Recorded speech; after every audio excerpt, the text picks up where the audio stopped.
Welcome to the Dissolutions podcast, brought to you by the Goethe Institute Ukraine.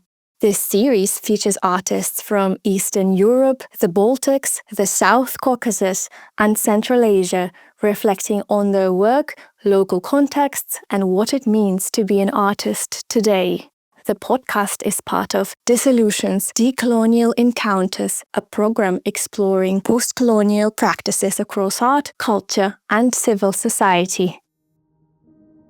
Alima Tokmergenova is a researcher, a member of Bishkek School of Contemporary Art Collective, and a research fellow at the National Museum of Fine Arts in Bishkek. Her path into contemporary art began in 2009 when, as a university student studying political science, she joined the inaugural group of the Informal School of the Contemporary Art, founded by renowned Kyrgyz artist Gulnara Kosmalieva and Murat Jumaliev.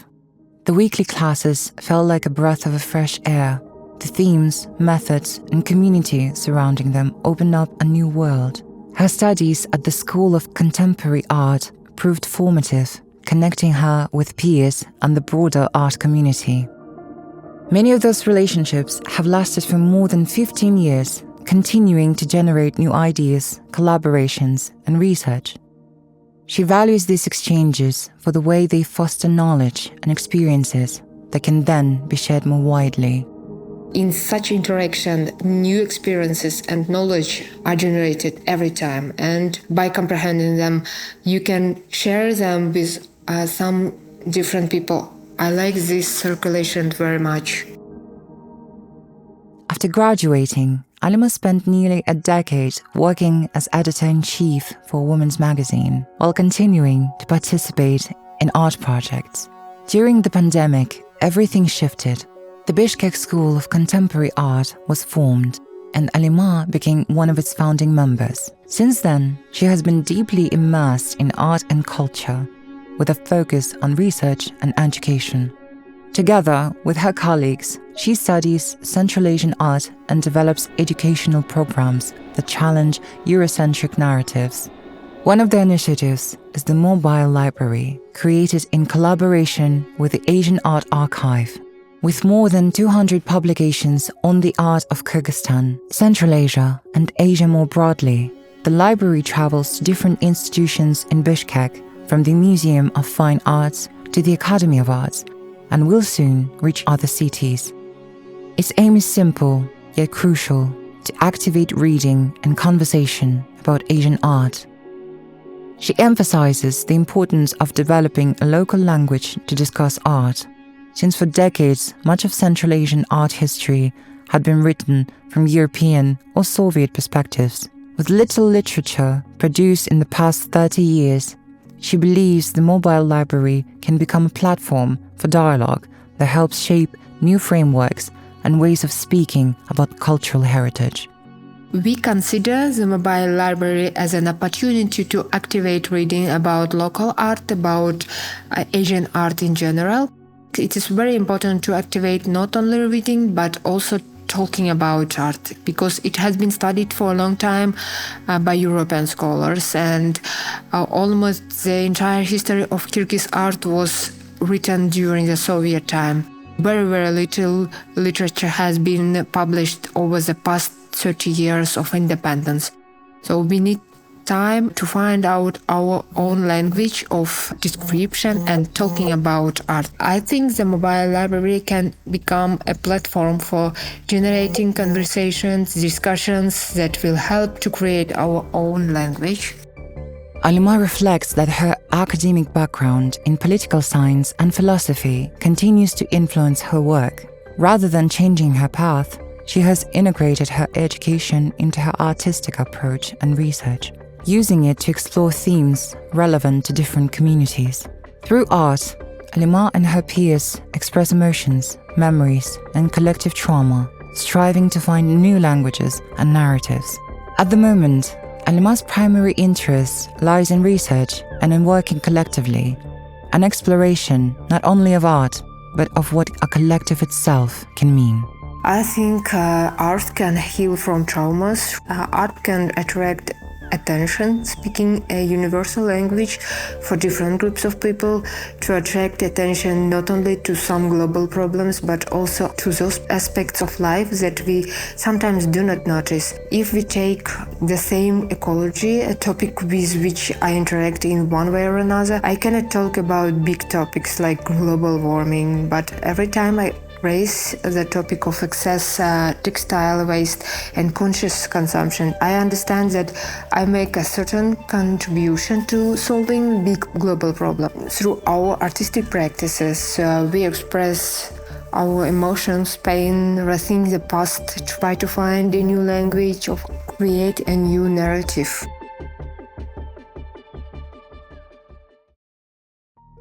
Alima also organizes art therapy classes in Bishkek, inviting people to explore different art practices. In her workshops, she introduces participants to creative techniques such as lino cut. People from very different backgrounds attend her classes, professional artists as well as those with no artistic experience at all. At first, many worry that they cannot draw, yet by the end of the session, they often leave surprised and delighted, realizing they are capable of creating something entirely new. Different people come to me, artists and those who are not involved in art. At the beginning of the lesson, they always say something like, "Oh, I cannot draw at all." But that's what I love about lino cut, because it has a wide range of uses. Artists can implement it in their practices, and those who are afraid at the very beginning of the lesson, they leave very happy, saying like, "I didn't think that I could do something like this." For Alima, the most important thing is to provide a safe and comfortable space for self-expression, where everyone can discover new sides of their abilities. The most important thing that I try to give is comfort and safe space for self-expression, where everybody can discover some new side of their abilities. Very different people come to such workshops, and they almost always create a very supportive atmosphere where everyone is happy for each other, and that's very, very, very inspiring. Alima first learned about the Dissolutions project from a colleague at the School of Contemporary Art in Bishkek. Co-curator Salvita Krese reached out and invited them to take part. Within her collective of 8 members, they often participate in projects together or individually, depending on their interests. Hosting Baltic artists in Bishkek was especially important, as it created opportunities for exchange and a deeper understanding of previously unfamiliar contexts.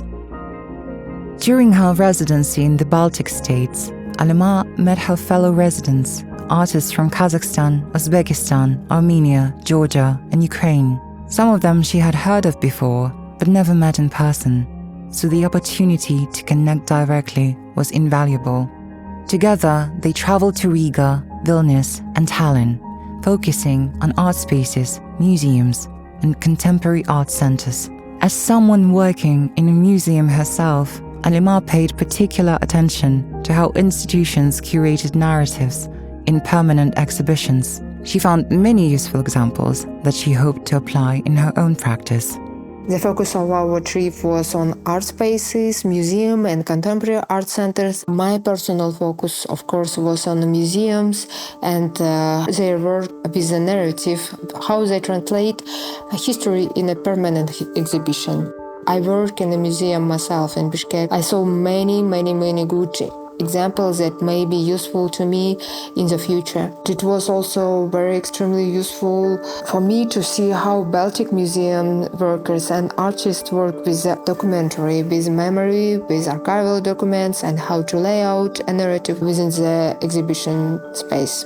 One of the highlights of the trip was meeting Elita Ansone, curator of the Latvian Museum of Fine Arts, and visiting the Survival Kit Festival in Riga, which impressed Alima with its ability to transform spaces while addressing urgent contemporary issues.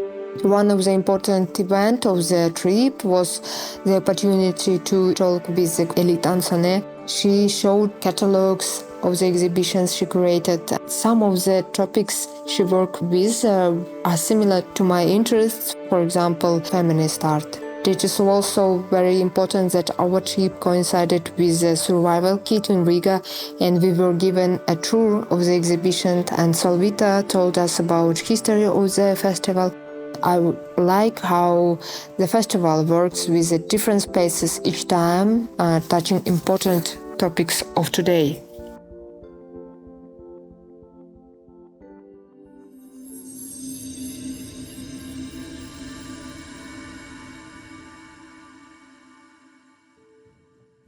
Katya Buchatska is a conceptual visual artist from Kyiv, Ukraine.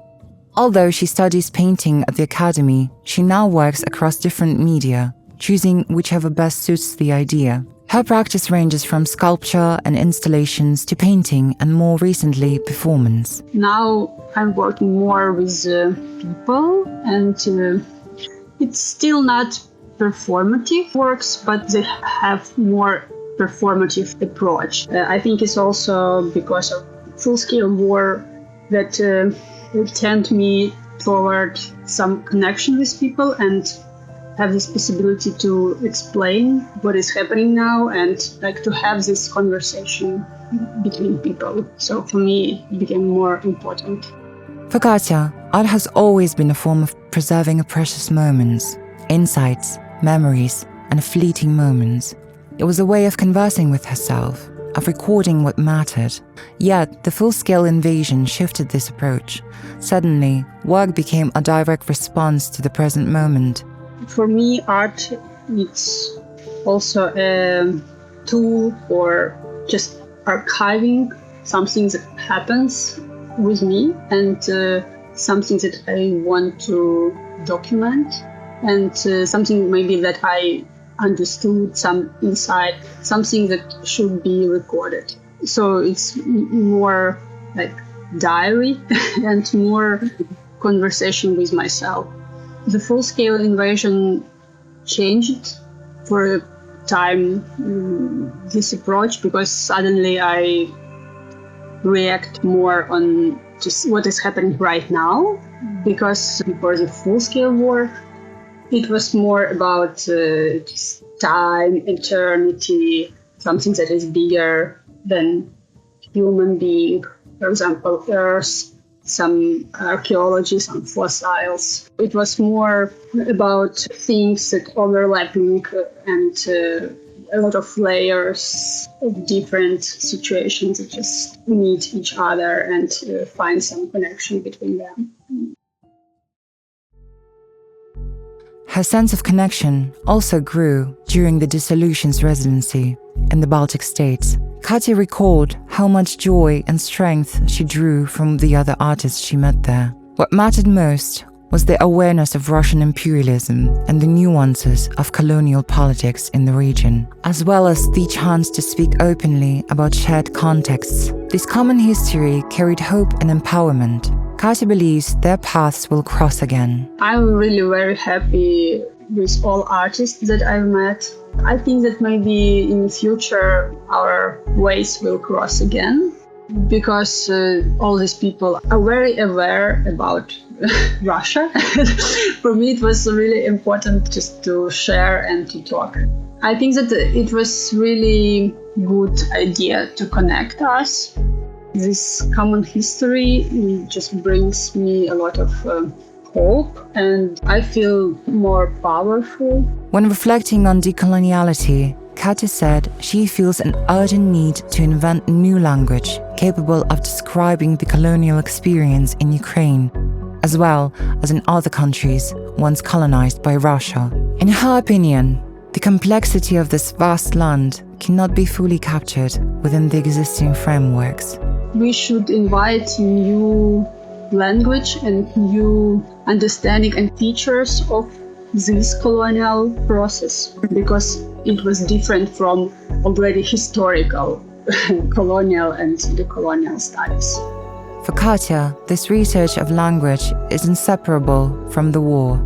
The full-scale invasion of 2022 gave the question of decoloniality an even sharper urgency. It not only reshaped decolonial thought in Ukraine, but also altered the way Katya herself experiences time, memory, and pain. As the years of war accumulate, she feels its weight differently. The initial sharpness of pain has dulled into a kind of grim routine, but its presence is still felt every day. I don't feel as I felt the 2 first years. It was so very sharp, very stressful, very painful. But now it's still painful, but it become just a new normal. I think that this year especially I understood that I'm ready to have turn again and to speak about bigger things and not just that happens right now. Living and working through this long-term strain bring its own dilemmas. In the beginning, Katya questioned whether making art was enough, whether she should be joining something more useful, like joining the army. But she came to believe that art, in its own way, helps people survive and tells the world about Ukraine in ways the news cannot. It's quite hard to produce art in these circumstances. At the very beginning, it was the big question if should I continue to be an artist or should I do more useful things? And I thought a lot about joining armed forces and considered that I am doing not enough when just you're an artist and make shows, show your works. Of course, you also make some good work because you tell people abroad what is happening in Ukraine, and art makes it in a different way than news. And art, it's a tool for somehow help us to survive, just in another way. Now I'm more sure that I'm on the right place. The war has also deeply reshaped the Ukrainian art community. Many left, others joined the armed forces. In April 2025, the Ukrainian art scene lost a close friend, artist Margarita Polivinka, who had served in the army. Katya described the loss as devastating, part of a wave of countless deaths. Beginning of April, we had death of our close friend, artist Margarita Polivinka, who was in armed forces. And it's just a big loss and desperate moment for all the art community. She was so cool and she was so young. There are so many deaths already. Losses like this deepen her attachment to Ukraine. Leaving the country is not something Katya considers for herself. Distance only increases her anxiety and sense of uncertainty. She highlights that in Ukraine, there's a big shift to preserve heritage, document the present, and protect history from erasure as an act of resilience that Katya finds very inspiring and important. And I think also it's a big turn in Ukraine to archive, to document what is happening now, but also preserve previous heritage. I mean, so we have this turn to preserve what we have already and describe our history. So it's also another side of the war. Even amid emotional exhaustion, she looks ahead. Together with her colleagues, Katya is building a center for neurodivergent and neurotypical artists. The dream is nearly impossible to realize, but for her, it represents resilience and hope, a way to organize life for the future. In 2024, together with 15 neurodivergent artists, she presented Best Wishes Project in the Ukrainian Pavilion at the 60th Venus Biennale. Now, also me and my friends has been working with people with mental disabilities for a long time, and I have also my colleagues, and we decided to start a new center for neurodivergent and neurotypical artists. We moved somehow to get premises and some building for us. It's just almost not possible, but we kind of dream of it. And I mean, these sort of things help you to think about the future. So sometimes you should organize for yourself. At the same time, Katya struggles with the way her identity as an artist is framed by today's reality. Being a Ukrainian artist often means being seen only as a war artist. While she understands the expectation, she hopes that one day she will again turn to themes of time, eternity, and the earth, subjects that once shaped her practice and may shape it again. You've been listening to the Dissolutions podcast. In our next episode, you'll hear from Armenian curator Yeva Khachaturian and contemporary culture researcher Tigran Amiryan.